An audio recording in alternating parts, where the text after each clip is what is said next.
Alright, I'm Luke. I know, I've shaved my head, I'm completely aware. Let's draw a line under it. Working out from home can be quite hard, if you're an idiot. There are some things that you can do to make sure that you get the absolute most from training at home. Just a quick side note. I'm not a professional, nor do I intend to be a professional. I have worked with PTs in the past and have been able to collect my own bank of knowledge to which I am sharing with you now. Please don't yell at me. Please, God. Please, please, please. Please. Thank you. Tip number 1, use your environment. Wow. I don't have any equipment. This is pointless. I can't get any benefits from this. This is the attitude of a loser that I want nothing to do with. It's time to get creative, people. Go around your home whilst thinking of an exercise in your mind and see what parts of your environment that you can use to aid that movement. Some examples of this are using your staircase for pull-ups. I use my little roof above my front door. Using the corner of your kitchen side to do dips on. And you can just use the arm of your sofa to do bench dips. The possibilities are honestly endless. Now, yours aren't going to be the same as mine, as we both have different homes.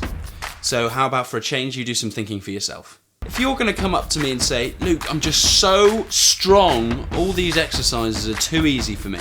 Well, how about you strap a backpack to your back, find some heavy objects, stick them in there, and then come back to me and tell me how easy those reps were. Tip number 2, get some range. When it comes to training muscle groups, range is all the rage. What I mean by range is the amount the muscle is stretched.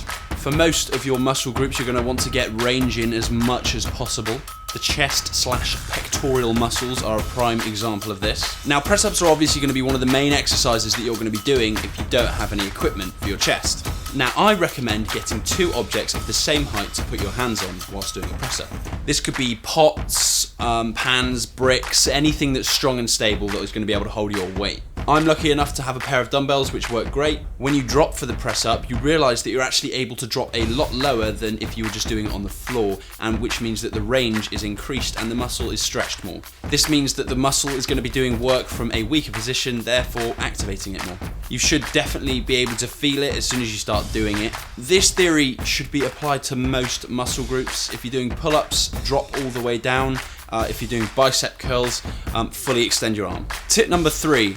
Time under tension. This is going to be one of your great allies during lockdown. We don't want any swinging bicep curls or dodgy repetitions. We want tight, well-formed and slow repetitions. If there's one thing that life has taught us, finishing too fast is never good.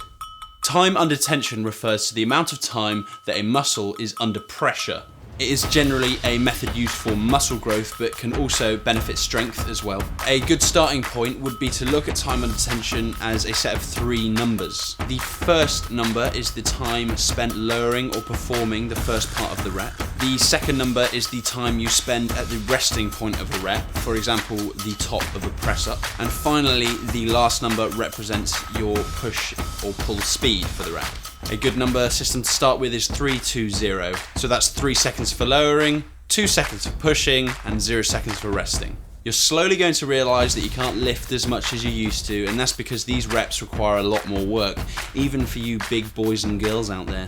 Tip number 4, use your body weight to your advantage. Your body weight is another one of your greatest allies in these tough times. Jumping squats, planks, V-ups, calf raises, lunges, Russian twists. Just a small selection of exercises that you can just use your body for.